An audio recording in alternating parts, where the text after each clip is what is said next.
riding school remained in exile. Then in 1955, occupation forces left Austria. And on the 220th anniversary of the riding hall, the white horses performed once more in Vienna.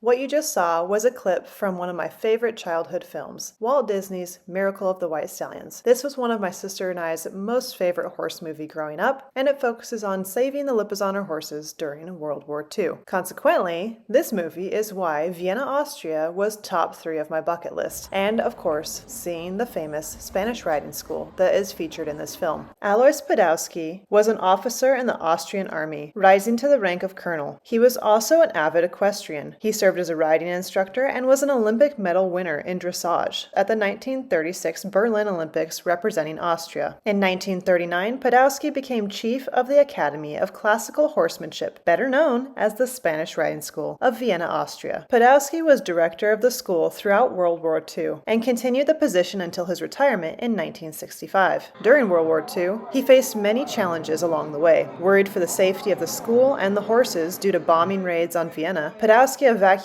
most of the stallions out of the city to St. Martin in Upper Austria. Though the horses were in relative safety, there were still harsh challenges, with little food for human or animals, and starving refugees who viewed the horses as a source of meat and attempted occasionally to steal them.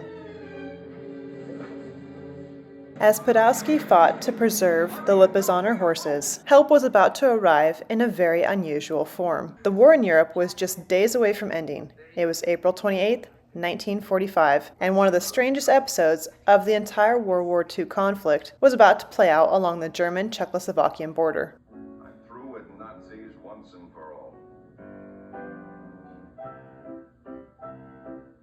The mares of the Lippizaner breeding farm, both famous and extremely rare animals, had been seized by the Third Reich as part of a bizarre wartime livestock breeding program, and they were now in the path of the advancing Red Army, where they faced almost certain destruction. Fearing for the horses' lives, the German officer in charge of the stud farm sent word to the Americans that he and his men would surrender en masse if the U.S. Army promised to get the beasts out of harm's way. A cavalry unit in Patton's Third Army leapt at the chance to save the legendary Lippizaners.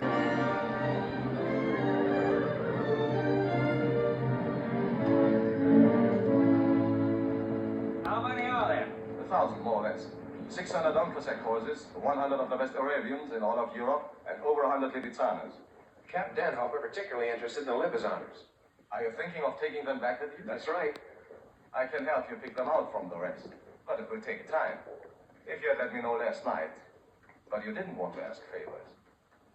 Not last night. Major Hoffman, do you come from that part of Texas where they still know how to ride a horse? Yes, sir. What do you say we have ourselves a roundup? Sir? A big roundup. We haven't got time to pick out the ones we want. Let's take them all.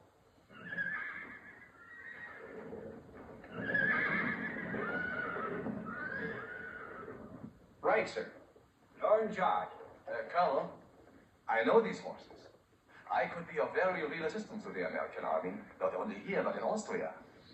Captain Denhoff, I suggest you be a very real assistance. And then we'll discuss your future.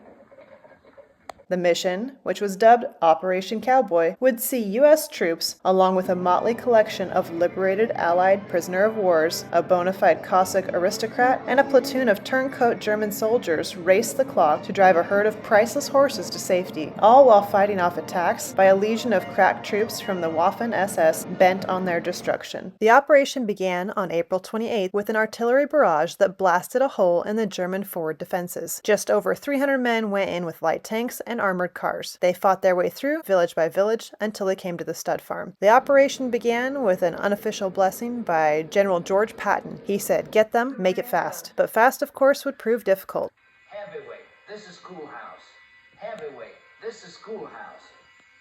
In addition to the conflicts of war I already mentioned, it was also foaling season, so accommodations had to be made for the pregnant mares and foaling. They were 18 miles behind German lines, a tiny American island in a sea of German troops. Horses, vehicles, and cavalry all left together. The convoy stretched for miles, and it took 2 days to make the trip. Not only Lippizaners, but also POWs and local refugees had also been saved. In addition to equestrian competitor General George Patton, another man also claims responsibility for this miracle, and that man was Colonel Charles Hank Reed. Colonel Reed might bring the horses along too. No sense letting the Russians in. Right, sir. We were so tired of death and destruction, Reed concluded. We wanted to do something beautiful. And I think they did just that.